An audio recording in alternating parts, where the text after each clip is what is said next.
Snake. This is McDonald Miller. It's been a long time. Master, what are you doing here? I quit being a boot camp instructor, so I moved out here for some peace and quiet. I'm in retirement, just like you. Once in a while, I still help train the Alaskan Scouts. Passing on the skills to a new generation, huh? Campbell told me about the situation here. I thought I might be of some use. There's no one I'd rather have in a foxhole than you. Well, I know lots about survival in a harsh environment. I've lived in Alaska longer than you. So call me if you have any questions about the flora or fauna out here. My frequency is 141.80. Those mice are Alaskan field mice. Don't worry, they can't hurt you. Wild field mice don't have a thick layer of fat, but they can still survive the bitter winters here without hibernating. They dig tunnels under the snow, and that's where they stay warm. Survival specialists, huh? I should learn from them.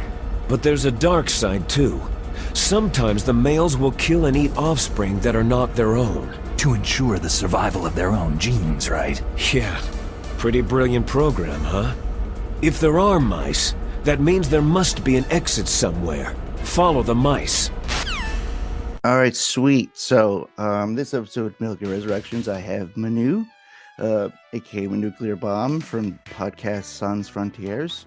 And I was going to do this whole shtick where it's like, this is like audio, but like, since we can see each other, I was going to be like, hello, Manu, it's been a long time. It's me, Master Miller.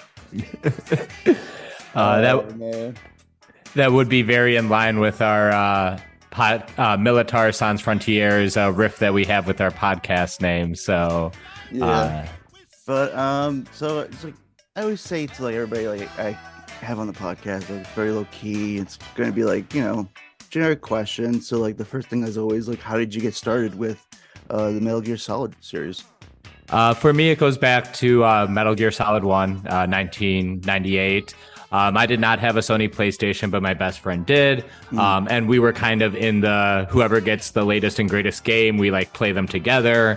And he got Metal Gear Solid, I believe, for Christmas that year. So I know it released in September of 98, but I think he got it in December. And then he brought it over. It's like, Manu, this is the coolest game ever. We were both huge like James Bond fans specifically. Like we were huge James Bond fans. And obviously there's a lot of James Bond influence going on in this game. And then this was also like the first game, especially on console, that I saw with like voice acting and something resembling a cinematic presentation, to the degree that it was like the entire game was presented cinematically. So that really got its hook in, just kind of like its outer like aesthetic, just kind of the visuals and just the voice acting, the score, the music, all the sensory intakes of Metal Gear Solid. And then from there, over the years, it became more of a heady or intellectual pursuit, trying to untangle all the themes and politics and different references that Kojima was trying to work into his work. So I was there from the first PlayStation game, and I've basically been there for every Metal Gear Solid release, day one, with the exception of Peace Walker, but that's because I did not have a Sony PSP. Oh, right, yeah. Then later on, they make it like, readily available for like, PS3 and like Xbox owners as well. Yep, that's where I played it. As soon as it hit PS3, I was able to download it and play it. Yeah, I was gonna say that you weren't missing much because I did get a chance to play it when it was for the PSP, and from what I remember, my online was like shoddy, and I would always ended up getting kicked out and like losing my companions throughout my missions. But has anything like you played and probably replay the games over time? Has any of it like changed in your eyes as you've gotten older, going back? I mean, I think what before I used to think was kind of gobbledygook and some of the writing or some of the tangents that they'd go off on and say some of the codec calls and like maybe some of the Peter Stillman stuff in MGS2. I think going back into that now, I find a lot more depth and it makes more sense than I thought it did at the time. I feel like, I mean, I played basically all the Metal Gear games before I read Moby Dick. And Moby Dick has these entire chapters that are basically, you could call them codec calls, where they just get into the facts about whales and whaling that aren't necessarily super important to, the rising action of the story. And that's kind of how I started digging into all the like codec calls and the dialogue tangents they go into in the Solid series. And then kind of being like, well, Sigint here is talking about how this camouflage developed in Germany during 1912 or something. And then that would just lead off into a whole Wikipedia hole where I go researching camouflage. So I think a lot of things that I just thought was density for the sake of density, I've realized is all there. Like, these games are a little more finely tuned than I first got. I also think sexuality in art has changed. Like, when I was a kid, it just because I didn't really have any basis in like anime or Japanese's culture relation to sexuality. So Metal Gear Solid being more overtly horny than any other video game I had ever played was something that I'm like, I don't know if this is just a little pervy or weird or what this is. And now coming back with years of, watching anime, being more familiar with the Japanese culture and having Japanese friends who kind of talk me through it, knowing that I'm looking at some of the things that I deemed as like pervy or just kind of weird back when I was a younger kid. Now I'm able to put that in a much better contextual lens. And also just as like there's a lot less sex in media these days, I can appreciate the fact that there is a sexual component to the stories Kojima was telling. Gotcha. Yeah, because I kind of remember that between Peace Walker and Ground Zeroes, there was like a rewrite to make Paz like she wasn't underage, even though we were to believe. But yeah, trying to think for Metal Gear Solid 2, did you have like any context like when it was released?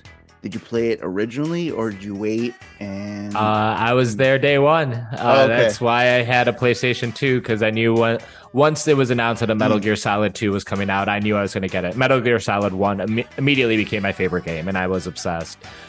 So I was there, and I'm not just saying this with hindsight, but I am glad to say I am someone who liked it right away. Okay. So I was obviously taken aback because I was a 16, 17-year-old boy when it came out. So I was looking for that Solid Snake wish fulfillment. I was like, I want to be my favorite video game protagonist and get the biggest guns and fight guys like Vulcan Raven again. And I was just ready to go with that. And obviously we got something else. But even after the ride and switch and whatever maybe disappointment I had in the character from the get-go, I'm like, well, this game still plays like Metal Gear Solid. And I love stealth gaming. In general gaming terms, I am a stealth gamer. In terms of like an RPG build, I'm more of a Dex or Bandit stealth build. Even in just like open world games like Batman and Lord of the Rings, I play with a more stealthy approach. That's all for Metal Gear Solid because I just love kind of the hide and seek approach that Kojima created for video games. So despite everything going on with like, oh, well, I don't get to be my badass superhero soldier, this game still rocks. This is still a lot of fun. I love doing cartwheels and fighting 25 Metal Gear Rays. I love getting a katana and actually feeling like that whole Gray Fox part of the story gets to be part you can actually play in this time around. It was definitely different. I don't think I was able to really wrap my head around everything that was going on with the ending, with the fourth wall breaking, with kind of the bigger takes on memes and like the digital world. And obviously this was all at the very beginning. Like I had been on the internet since like 96, 97, but it's still like not that I really understood what the internet was or how it was changing the world. So all that stuff has just aged like a fine wine. But so I can't say I totally understood it, but I did really enjoy Metal Gear Solid 2 right out the gate. Yeah, because I kind of remember like back then, because now everybody's talking, everybody's telling their stories. Now we hear like, gaming publishing's like withheld information in regard, so it wouldn't like obscure sales or like mess with like the release of the game itself. So I was gonna say like we're like actually close in age of where you were describing like when these games released, and I remember like there was nothing about writing other than just like promotional artwork and stuff like that in the magazines and previews. And I was probably like in the minority of people who did not hate it. It was just like me and one other guy in my high school like who like ever played Metal Gear Solid. That's how it was for me where I was. and it was split. Like he hated it, but I loved it because I got this whole new character. It was pretty much like a retelling of like Metal Gear Solid 1, but through the like perspective of Raiden, you know, a very green soldier who's just VR trained, and you know, going back to it and playing it older, I enjoy it more. It's like seeing like how, you know, basically for the second game and like most of the games as well, they talked about like, you know, the mental state of like what happens to these soldiers, like who get trained, like wound up and thrown out into situations like that, and you know, the aftermath of like war and basically what Raiden was, a child soldier as well, and like, you know, I didn't get that when I was in high school. Like that didn't come to my mind. The only thing I can remember was that, like, you know, if I get the shaver, I can give it to Snake, and you know, later on, he'll change from stubble to clean shave. That's like I remember in high school. But like, yeah, coming back to it as an adult, you're pretty much like your eyes open up again with these games. And I would probably ask you, like, which out of all the, have you played the original games, like the Metal Gear 1? I have thrown on Metal Gear 1987 a couple of times, but I haven't gotten past the first 3 or 4 screens. I did want to get to them, and I can, I guess, through the Metal Gear Solid 3 version that I have. I just haven't gotten around to them, but I do plan on getting to them at some point. So my entry point was Metal Gear Solid, the 98 version. Oh, gotcha. Yeah, it kind of like for the second one, it's kind of like almost like same with what the second one was. It's like a recreation. What they couldn't do back then, they were able to do for like the PS1 for Metal Gear Solid 1. Yeah. But I just find it like hilarious, like throughout all these times, like all these characters have changed. Like, you know, like Master Miller, he was never like what looked like with doppelganger of Liquid. He was actually completely different. I'm trying to remember. I think he was, I don't know the background, but he was not a white man. Was he not in like those first 2 games? I didn't know that. For like the original MSX one, it was like the character portraits, because a lot of them had to be changed, because I think for one of them they used like a likeness of Sean Connery for a big boss. Yeah, right. So it changed to like what we know now, so what we see like currently. But for all these games, it's like, you know, it's good to see like new people come in and check it out. So like that's why I kind of like look for the landscape, and also like seeing people who are like close to my age. And I'm not talking people like who are like in their 20s. I'm like, I have no relation to you. Like what am I? But so for each game, have you played like every one, like day one? I would say basically yes. Close enough to. Not necessarily day one. I feel like back in the early 2000s, like playing something on release date was not as big of a deal as it is, say, now in 2023. Yeah. When Metal Gear Solid 3 came out in November 2004, I was in college, university, so I didn't play it until December. Like I waited and got back for Christmas break. I got money for Christmas, I presume, and I went and picked up Metal Gear Solid 3. But yeah, I like pre-ordered Metal Gear Solid 4. I got it in that nice like collection that came with like a history of Metal Gear DVD and a little nice box. And then Metal Gear Solid 5, both Ground Zeroes and Phantom Pain, I had pre-ordered. I was obsessed. There was like no doubt, and I was ready to love them, you know, from day one. I think. Yeah, I would say that all of them I've played a bunch of times, except maybe the first Metal Gear Solid, just because that one's been harder to play the last like 10, 15 years. Yeah. But because of the HD collection, I usually give 2-3 Peace Walker a playthrough every now and then. I was able to play Metal Gear Solid 4 on my PlayStation Now account that is no longer exists, so that's gone. I do own my copy of Metal Gear Solid 4, but I don't have a device to play it on. And MGS5 is obviously still around on current gen systems and all that. So I don't know. It's one of the few things that really get me excited. Like if a new Metal Gear Solid game is coming out, like that is something that's on my roadmap of life in some way. It's actually one of the big things with the PlayStation 5. Like that's the first time there's a new PlayStation coming out and there isn't a new Metal Gear Solid that's supposed to be on it at some point, which is kind of perhaps the reason I don't have a PlayStation 5 yet.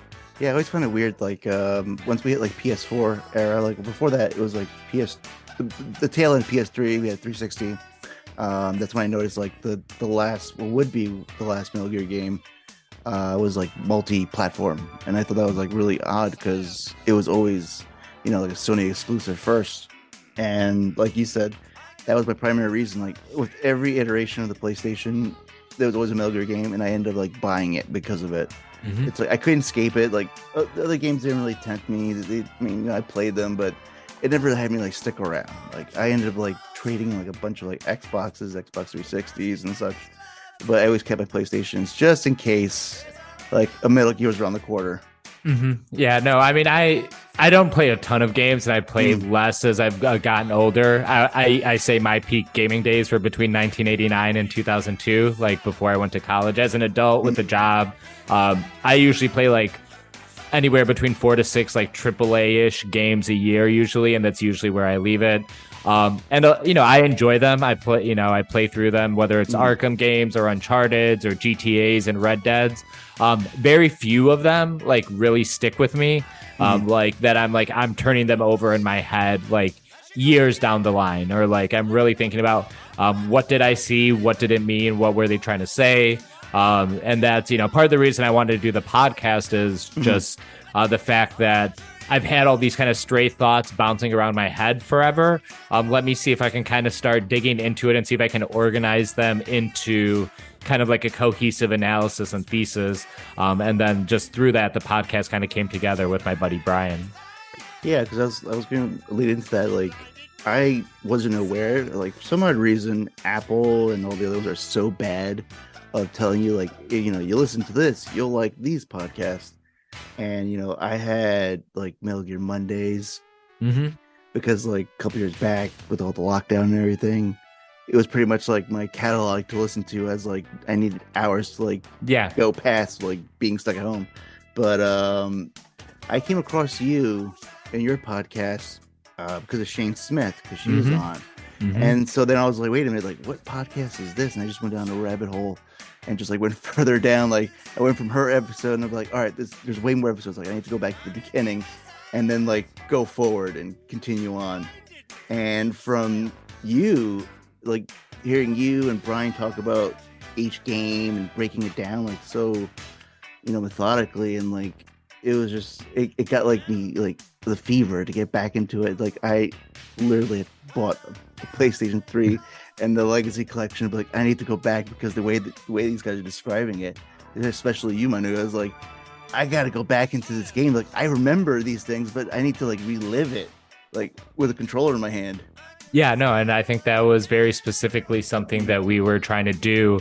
We did our first couple episodes on Metal Gear Solid, and then we were like, wouldn't it be dope if we got some of the soundtrack and some of the sound clips into this episode so that we can, like help our listeners kind of relive those moments? Because I can sit here and tell you how heartfelt it is when Sniper Wolf is dying and Snake is about to, finish her off and Otacon is there. But wouldn't it be cool if we could drop in a 50-second sound clip? The listeners get to relive it, and then we don't have to sit here explaining it, but then we can dive into this is why this is impactful. Oh, this is actually recreating a shot from this movie that I know Kojima loves, or this is how this relates to something else in the game or something else happening in the world. So it really kind of made it easier for us to kind of not worry having to explain everything, and we can go like right into our analysis and kind of let the sound clips and the actual Metal Gear game kind of do the speaking for itself. And I think the fact that Metal Gear is kind of not the easiest series to come around and play these last couple of years, just because it's been delisted from a lot of services. A lot of people can't really play these games, so a lot of them, just rewatch it on YouTube or Let's Plays. So this was kind of another avenue in which people could kind of relive those games, just like essentially with a commentary track from me and Brian. And I was gonna say, like, how do you feel like? How do you feel like as a person? Like, would you be like a physical copy person or a digital copy, knowing like what's happened to like these games? I'm always curious. I've historically been kind of a physical copy person. I bought DVDs and Blu-ray DVDs well after they kind of went out of style, or people were just not buying them in bulk anymore. But I like having physical copies. It's just easier for me. it's also just like kind of sometimes something to do. Like I know after work I get to go to GameStop and I'm going to be picking something up, or go to Best Buy. It just, I don't know. It just, I'm kind of an older person. I'm not that old, but I'm going to be 40 soon. So I'm just so used to going to the video game store and buying my new video game that it's kind of the whole like ceremony of it to me is like, oh, there's a new Zelda. I can't wait to go pick it up, and my new Switch and all that stuff, and take it home and play it.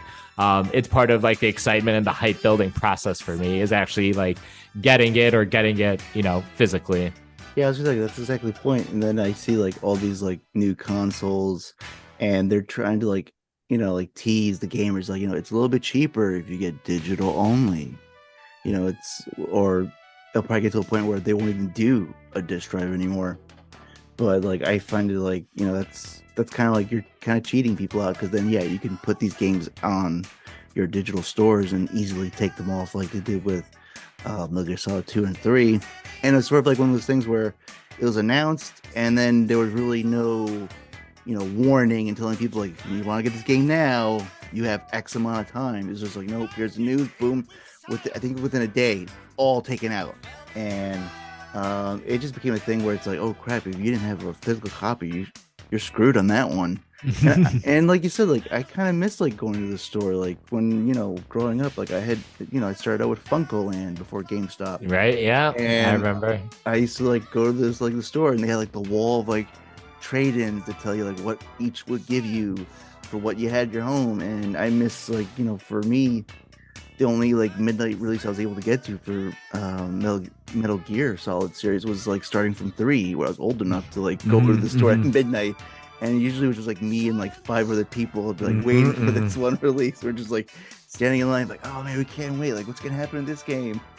And, you kind of miss like that whole like, holding a copy in your hand and like taking the instruction booklet out and reading it. And, those instruction manuals for this series was like almost like artwork as well. It's just like some had like, the bios of like the people that you're going to come across, and some tidbit information, and sometimes it was like even information you needed that was vital into your gameplay involved. And I thought that was like pretty cool and interesting. Like it made you like want to like scour like front to back on the game disc, and on the instruction manual as well. And those days were like pretty much like done. Like an instruction manual now is just like giving you a warning label saying like, if you have epilepsy, you're definitely gonna get seizures playing this game, and here's the control scheme for this. That's pretty much. Yeah, I mean, those were excellent. First of all, just for the Yoji Shinkawa art that would just be all over them. He's a big part of that Metal Gear alchemy. And I also think part of what our podcast was about is I'm one of those people who's like, when it comes to great art, like form and function working together is a big part of it. Is like, why is this work of art specifically in this medium? Why is it a movie or a TV show or a video game or a book or whatnot? And one thing that Kojima really does well is he takes the entire process of playing a video game or having a video game console into consideration when he creates his games. That's why Meryl's codec is on the back of a CD case. That's why he's reading your memory card. He's engaging with every part. It's not just whatever's written onto that little disc that's playing inside your PlayStation, but the machine that's playing it. What's that doing? Why is that different? So he's like trying to engage with the entirety of video gaming, not just writing a story that the player kind of, just kind of walks through a predestined path because that's what the story is. And that's obviously something Kojima himself in the later games, he's like, how can I make it so that each time a player plays through Metal Gear Solid, it's a different story, whether that's going completely non-lethal or, starting to extract troops or what do you do with quiet, stuff like that.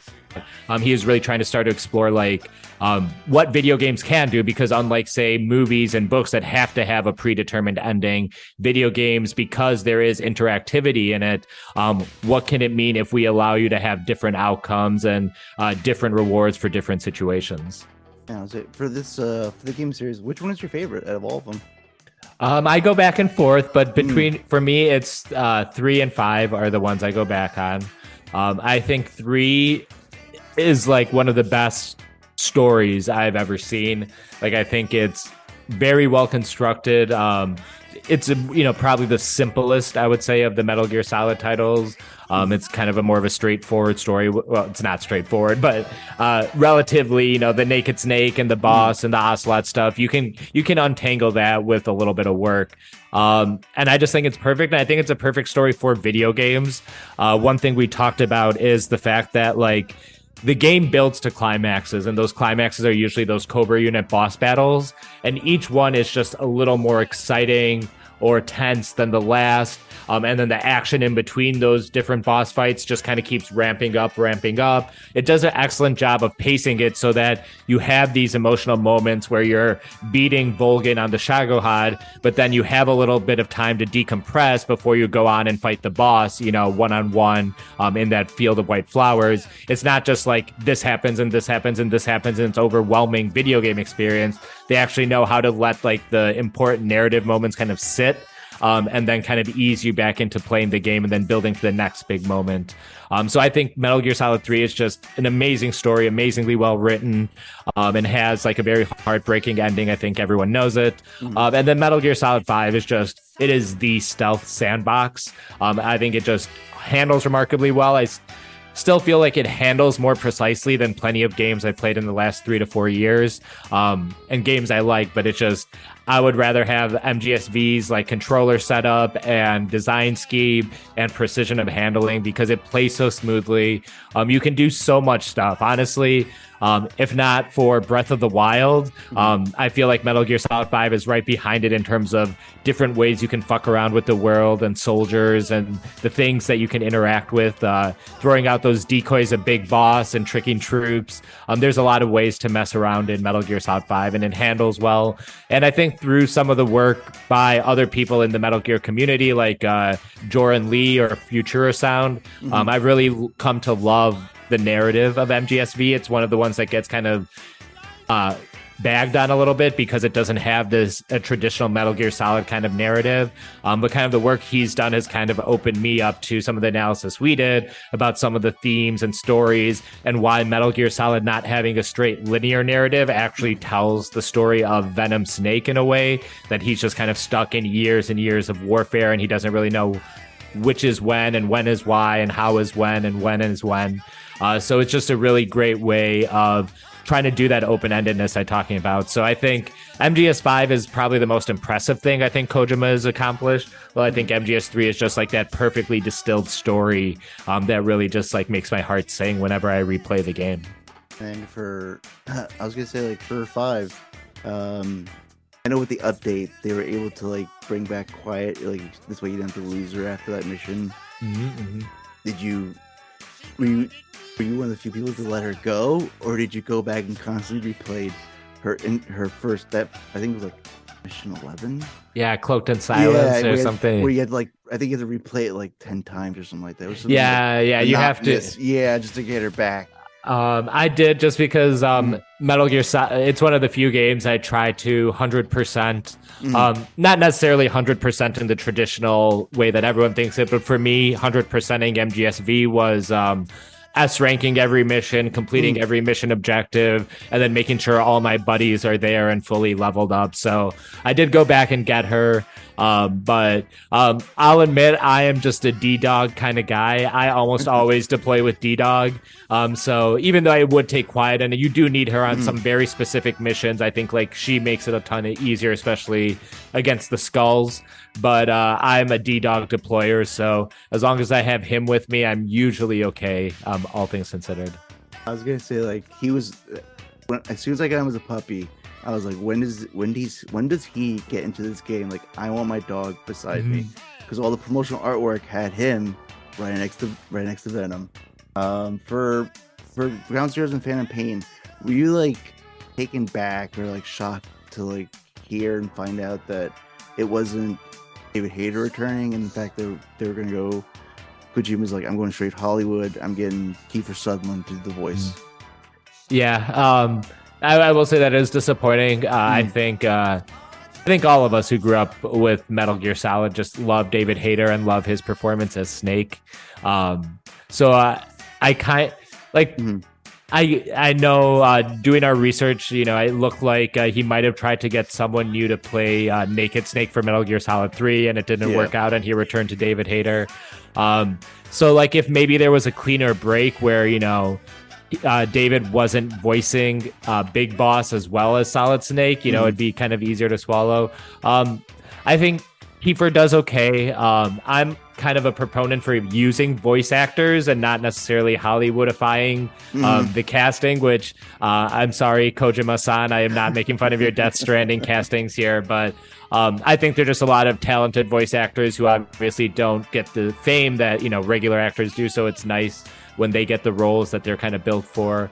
I think there is something kind of cool to it just because, Kiefer Sutherland was in 24, which is an influence on Kojima and something that exists in the same kind of spy action genre that Metal Gear Solid exists in. And with, the Venom Snake twist, there is fun ways you can interpret the switch of the voice. You kind of have to think of Ground Zeroes as Venom Snake remembering it, as opposed to, that was the real Big Boss and then Venom being the copy. I hope it's okay to spoil a little bit on this podcast. I was gonna say it's been a while now. Like, was it like 2015? Yeah. It's been 8 years. Like, come on, if you haven't played it now, it's like the internet must have spoiled it by now. But I think Kiefer doesn't have a lot to do, and I think he's a tremendous actor. I don't know if he's a caliber of voice actor that I would put as David Hayter. And of course, now looking back with Metal Gear Solid V, being the last Metal Gear Solid game and the last one by Kojima, you kind of wish Hayter was there, just so the entire band would be there. Chris Randolph is there doing his not Otacon, but his Emmerich voice. So it would be nice just, to have Hayter there to wind it up, because he had been voice acting in all the games since, Metal Gear Solid. Yeah, I was going to say, like, when I wasn't really paying attention, like, by, even then, like, we still had, like, social media. I'm sure, like, news was, like, already, like, out there, like, David Hayter wasn't coming back. The only thing I would I always say to everybody, wouldn't it have been cool that yes, bring back David as this Big Boss / Venom, make Ground Zeroes David. Then when you go into Phantom Pain, you hear David, but throughout the game, as these mental barriers start breaking down that they put up Venom, the voice starts changing and crackling down towards Kiefer. Maybe fans would have been happier with that. Yeah, straight up goodbye, and the whole now everybody like I said, everybody's telling their stories. We hear David saying that he actually came across people who were working on the project, and they just kind of flat out said well, no, we don't need you back, and it was very awkward and very weird. It's just one of the things where it's this guy's been this voice for such a long time. And he still does the con circuit, and he's still basically the voice of Snake. That's how people build a voice of Snake and Big Boss, because he's he did it in 2 games. I hope people are getting around to Peace Walker now that it's available. But so I mean, I think if you hear if someone says Solid Snake or Big Boss, I think most people would still think of David Hayter's voice performance, and very few would think of Kiefer Sutherland's. That's also. It's one of those things that kind of works out okay for Phantom Pain, just because Kiefer isn't doing a lot of the talking, and it makes sense, in the end why he isn't. But again, I would just always prefer to have David Hayter voicing my Snake, all things considered. Yeah, and that's the greatest thing about him. He's there for the fans, And let me see. Have you closed the books on your podcast? Is it? Or are you leaving it open just in case for It's open just in case it ever comes up that there's supposedly a Metal Gear Solid movie out there, and theoretically there could always be another Metal Gear game, probably not with Kojima, but at this point any franchise or IP that exists, I assume, will be continued or resurrected at some point down the road. So it's kind of open-ended, and me and Brian had talked about other games. He's really into the Halos and the Hitmans of the world, and Hitman is something that I'm definitely into, or would be into, kind of diving into, because I'm into stealth games. And Hitman's also, or those people who made it, IO, is moving on to the James Bond license. And obviously James Bond is something that means a lot to me and Brian, and is a big part of the Metal Gear kind of milieu of influences on Kojima. So we're kind of leaving it open. It's not something we're actively working on or doing much with at this point, but it's always there. I view it kind of as like our video game podcast. Mm-hmm. So if like anything relevant to the world of video games comes out where me and Brian need to get on a mic and talk about it, we would just hop on and jump on and talk about it there. And I was gonna ask you, like, how do you feel about like like a movie? Is it happening or is it not happening? Like in your mind, like what do you think? I mean, I kind of don't want it to, just because I just don't want it to come out and not be that great and like it have to exist. I do like, Oscar Isaac as Solid Snake. I do think that would be a lot of fun. I think Oscar Isaac's a tremendous actor. But until I see, like, I don't know, there has to be a lot more significant casting. I think the director has been otherwise busy and has not said, like, there's been no updates on it, really. Yeah. So I think it's going to be one of those things that kind of just floats out there, like for like a decade, maybe even longer. And then eventually rights will be handed off. And then eventually you'll see a movie come out. But I'm not optimistic on it coming out anytime soon. And again, there's a very special kind of alchemy that comes with Kojima's writing, like just a certain level of weirdness that I just don't know if anyone in Hollywood can really capture. I feel like some people might get like some of the visuals correct or some of the action stuff correct, but getting the entire weirdness of Metal Gear Solid on camera, I'm not so sure who I can trust to do that. Yeah, because I don't know what it was like for Jordan Vogt Roberts, but like maybe it was like during when he was like body scan for Death Stranding and like coming across Kojima himself, and then maybe that like kind of like fueled his reach to go share those things. And like I remember like the promo artwork he was like commissioned out where it was like Solid Snake like shooting geckos and it was just weird. It's like the weirdest thing where like Gray Fox Ninja was like fighting, I think, like something that's not even part of it, like his timeline. I came across. It was sort of like kind of like a bleeding of like the games together that was making it like aesthetically pleasing.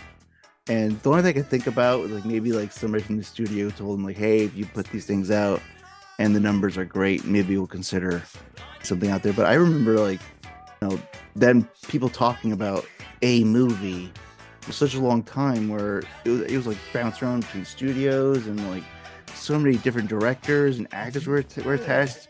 I remember like one time it was like, Steven Spielberg, might be directing it. And I'm like, what? Like, who? Why would he do that? and Tom Cruise is going to star in it. I'm like, no. It's like with the work I've done, like with our Lord of the Rings podcast and seeing how many directors and studios tried to make a Lord of the Rings movie before Peter Jackson finally did.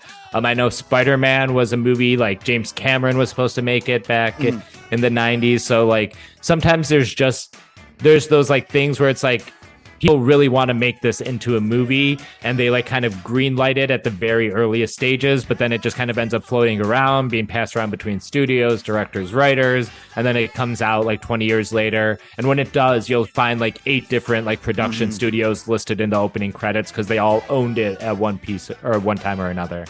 Yeah, I remember like George Miller for Justice League, and then I was like, oh, that'd be kind of cool. Oh well.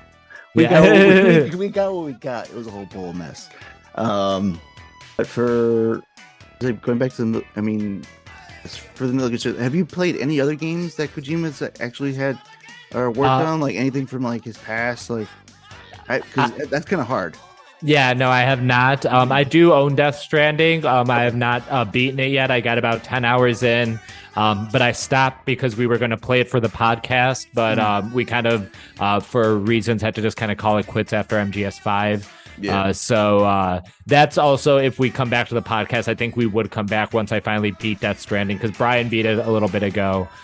So we would probably come back for a couple episodes to talk about it. But no, I would really love to. But I'm obviously going to follow him, and my goal is to definitely beat Death Stranding within the calendar year of 2023.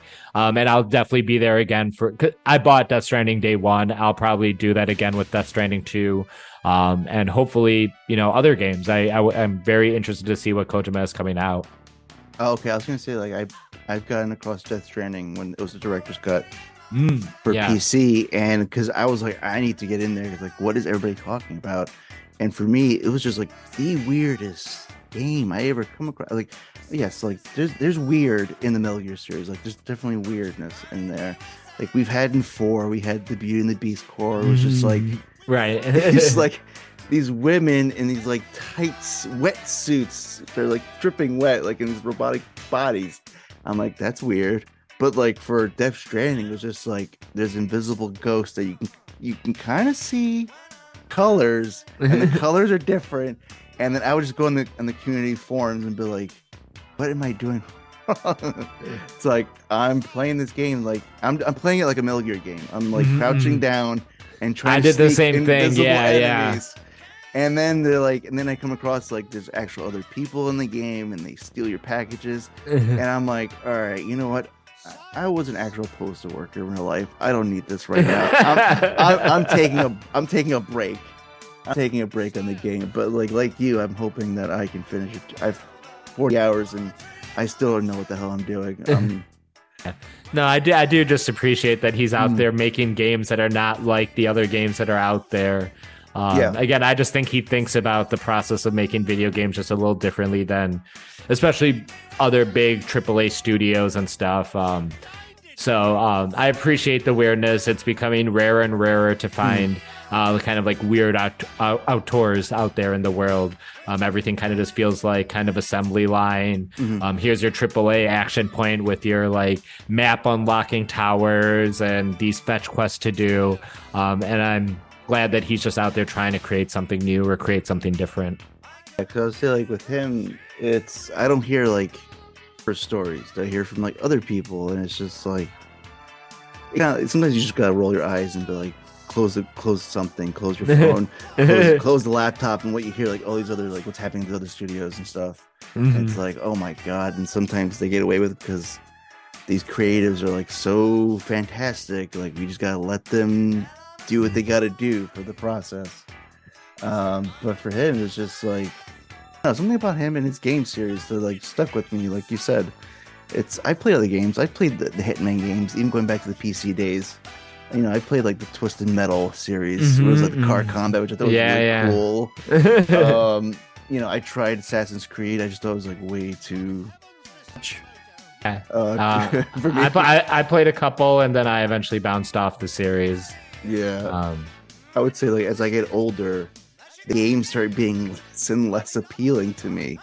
I'll just like sit there and watch trailers and be like, yeah, and like, why am I supposed to be impressed with this game? Kind of thing. But as I find I have less time to allocate to gaming, I want those gaming choices to matter just a little more. I play at this point. I play like 2 to 3 new games a year. I try to stay up, and I would love to play more. It's just between the time I have, it's about as much as I can muster and still like really feel like I'm enjoying the game as opposed to trying to just like run through it. Like I like to take my time and not necessarily 100% games, but when I beat the last boss, I like to feel like, okay, I'm ready to set this game down. Like say with Elden Ring, I put in nearly 200 hours, but when I beat the last boss, I'm like, I'm done. I'm not that interested in new game pluses or finding every last detail that I missed my first time through.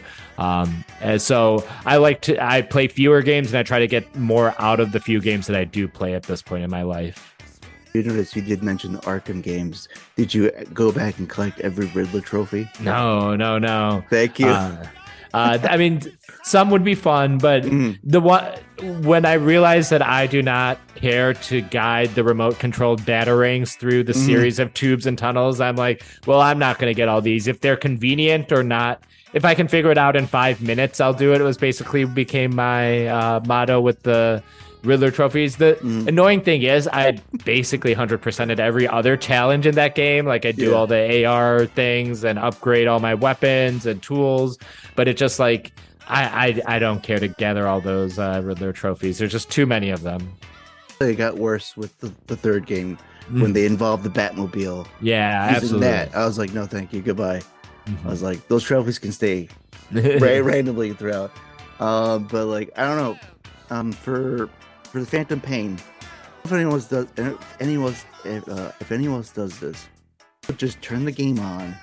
They're like characters in a helicopter or on field or mother base platform, and just like pop in those cassettes and just listen to the music of the time, and just actually not play the game and just wander around my apartment doing chores, listening to music instead of on Spotify on Venom's playlist. Oh, that's funny. I've never done that, but I literally have every MGS5 song sorted into a Spotify playlist so that I can listen to Kids in America or She Don't Believe in Science. I don't remember the name of the songs off the top of my head, but yeah, like that soundtrack bangs. And that's one of the coolest parts of, I think, MGSV is listening to those cassette tapes while you're doing stuff. Yeah. Sometimes it makes the stealth a little harder, but it is fun just to put it on. That's how I get through most of the like informational audio tapes, the ones where they're talking about stuff. I'm doing side ops, trying to take out a armored tank unit, but then I'll be listening to like the current political situation in Central Africa or whatever Kaz and Ocelot are talking about on the tape. Yeah, it's kind of like one of those things where those replace the codec calls. Yeah, absolutely. Obviously, you're not going to have codec calls in the 80s. Mm-hmm. Like, no matter how much you try to make, I mean, you could have like basically an iDroid and a Walkman, but you can't go further than that. You got to keep it like somewhat balanced. But I don't know, for the series, like, have like a favorite character or like such like that. I mean, this is probably a cop-out answer, but it is Solid Snake. I can get more specific with it. I think the Solid Snake on Arsenal gear at the end of Metal Gear Solid 2. I like to joke that that's his Philosopher King era, because that's when Solid Snake has shed his skin. He's back in his sneaking suit. He's telling Raiden that he needs to figure out who he is for himself. And that and then he has the big monologue before the end credits about keeping the past alive and fighting for a better future. He just kind of goes off in the last like hour of Metal Gear Solid 2, breaking out of his handcuffs and then swan diving after Liquid Snake and Metal Gear Ray. It's just like a big hero moment for Solid Snake. Probably the best hero moment he gets in the Metal Gear series, which is funny because it's the only time, or one of the few times, you're not playing as Solid Snake, is like when he's being his most badass. But I just think he's such a cool character. And despite all the canon and continuity that's been foisted upon him since 1987 moving forward, every time he shows up on screen, I feel like Kojima does something interesting with him, whether it is how he is in Metal Gear Solid 2 or Old Snake back in Metal Gear Solid 4, I think is a great, like, kind of unforgiven Clint Eastwood old cowboy story for Solid Snake. So it's kind of a simple answer. If you want someone else, I really love Sniper Wolf. I think Sniper Wolf is my favorite of the boss characters that you fight over the course of the games. I think her ending, specifically the end of her boss battle, is like the moment that like kind of like permanently imprinted Metal Gear Solid on me. Like, not this, whoa, this is a cool game, but it's like, whoa, this is a game I'm gonna think about for the rest of my life. So I would kind of wish Sniper Wolf was one of those characters that showed up in MGSV, as some of the original Foxhound unit members were showing up in that game. But I have all sorts of ideas where she could be at that time. Yeah, I was going to ask you, like, when she mentioned Celadon, do you think she actually did she meet the real big boss, or did she meet Venom at that time? Oh, God. That is a fun question. I kind of believe it's the real big boss. The way I kind of view it as like Venom had Quiet and Big Boss had Sniper Wolf, and those were kind of happening simultaneously or like in two different places at the same time. But I think it works either which way. And that kind of also just speaks to how the legend of Big Boss is, where, people are just completely beholden to his phantom copy. That like even just the image of Big Boss is enough to inspire and create people to turn their lives around and all that stuff. But I feel like I just feel like it is Big Boss, mostly because if Kojima could sneak Sniper Wolf into Phantom Pain, he would have. But she is just completely off, there. We get Ocelot, we get Mantis. But I think that's it for now. Just say like that's pretty much like spot on because like if it was anybody else, I think he would have given maybe not his code name but his actual first name, which has been John. So it's so generic. Like there's so many Johns out there in the world. I would say for this, like I don't have anything else to ask. Like anything like you ever wanted to like say or like out there that you didn't get a chance to do it during your tenure? Let me think. No, not really. I don't know who out there has already listened to Podcast Sans Frontiers, but we're very detailed and exhaustive. Like we talk about each game through 6 or 7 episodes and usually breaking it down by like, a third of the story at a time. So we go through every detail. So we really pick apart every last codec call, every last line of dialogue, every last boss. That was kind of greatness of doing that podcast was like, it's just like I was able to unburden myself. Like I had all these thoughts and ideas over the last 20-25 years of playing Metal Gear Solid. And it was just so nice to really just kind of free myself of them and get them out into the open. So I feel like I'm not just like shaking with all this Metal Gear knowledge that I want to share with someone. But no, it is kind of fun. And this is really, I did some guest podcasts elsewhere during the, Metal Gear run that we did. And I was able to talk about the coverage, but this is the first podcast I really get to do looking back on it. This is the first time I get to look back on it.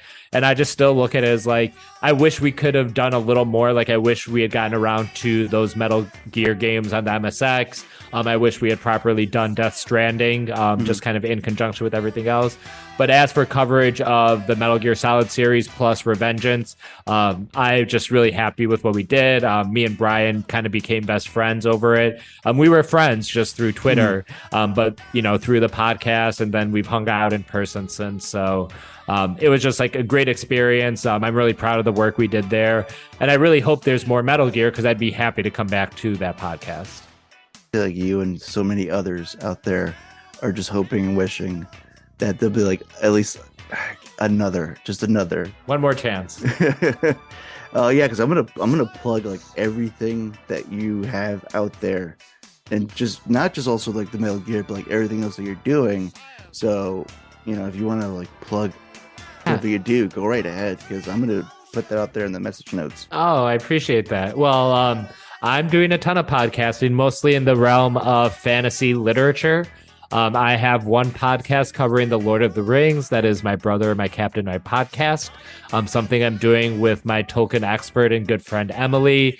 And it's very similar to how we did the Metal Gear Solid coverage, where we kind of go by the movies, less so the books. But we basically take a chunk of the scenes from each movie and just kind of like play some sound clips, kind of describe what happens, and then go off with our analysis, whether it's something that Peter Jackson or J.R.R. Tolkien had in mind, or just stuff that I come up with. I've thrown in a lot of Metal Gear Solid into our coverage of Lord of the Rings, even though I'm positive Peter Jackson never played a Metal Gear Solid game. And then the other podcast I do is about A Song of Ice and Fire, which are the books that Game of Thrones are based on. That podcast is Not a Cast, ASOIAF. And over there, we go through the books one chapter at a time. The books, if you're unfamiliar, are written through point of view chapters. So like chapter 1 is from Bran Stark's point of view, then chapter 2 is from Catelyn Stark, and then Daenerys, and then Jon Snow, yada, yada, yada. So we basically go through the books one chapter at a time. We are about halfway through the third book, A Storm of Swords. Anyone who's read those books will know that means we're quickly approaching the Red Wedding, which is a kind of a pop culture moment that a lot of people are aware of from the Game of Thrones show. So those two podcasts kind of keep me busy full time. And they're, if you like fantasy literature, or if you like just Lord of the Rings or Game of Thrones or A Song of Ice and Fire, I think the work we're doing over there is very detailed and interesting, and it might be worth a listen. I was gonna say, I'm for one gonna like go into the Lord of the Rings because I haven't gone back to that in a long time. So that I'm interested. And then I would say, where can people reach you on social media? Yeah, so I'm at Manuclear Bomb. So my name is Manu, and then you kind of just mash that up with nuclear bomb, and you have my screen name, and that will be my screen name everywhere I can be found. I'm not on every social media, but I am on Twitter, I am on Instagram, and if I am anywhere else, it'll be under the nuclear bomb handle. Before I close out this episode, I'm gonna ask like one last thing because it just popped in my head. In Metal Gear Solid 4, did you go into photo mode, battling the Battle of the Beast crew? I did, only for the podcast or only for academic purposes. I had never really done it before, but when we did the podcast coverage, we tried to do everything that we knew existed in these Metal Gear games. And I knew that you could do something with the camera and the white backgrounds with the Beauty and the Beast core girls. So I did do it just to see what all the hubbub was about. By accident, and my wife walked in the room. My wife walked in. No. She walked in the room as it was happening. Oh, no. And then she was like, are you playing a game or are you watching porn? A little of both. I was like, you count as it maybe. Like, there's nothing happening right now. But I would say thank you, Manu, for taking your time coming on here. Thank you for having me. Sharing your story and sharing your experience with the series. And I would say, like, oh, go ahead. Just gonna say, I really appreciate it, Johnny. This has been a lot of fun. It's been great to actually talk to you, like face to face for the first time. And I'm always down to talk Metal Gear. That's why we put out 70 some episodes about it. So I appreciate the opportunity to come on mic and talk about it again. I'm the host of Metal Gear Resurrections, Johnny Flores, and this has been my guest, Nuclear Bomb. Hey, that's you. That's me.